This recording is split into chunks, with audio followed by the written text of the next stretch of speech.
نہ جانے مسائل۔ جی پیارے بھائی، آپ نے سوال فرمایا ہے کہ اگر دمبے کی قربانی کی جائے تو کچھ لوگ کہتے ہیں، سنا گیا ہے کہ جو شخص دمبے کی قربانی کرتا ہے تو اس کو 3 سال لگاتار دمبے کی قربانی ہی کرنا پڑتی ہے۔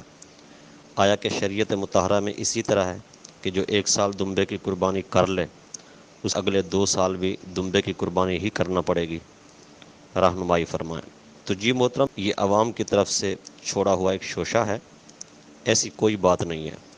شریعت مطہرہ میں اس طرح کا کوئی حکم نہیں ہے کہ اگر کوئی شخص دمبے کی قربانی کرتا ہے تو اس کو 3 سال لگاتار دمبے کی قربانی ہی کرنا پڑے گی۔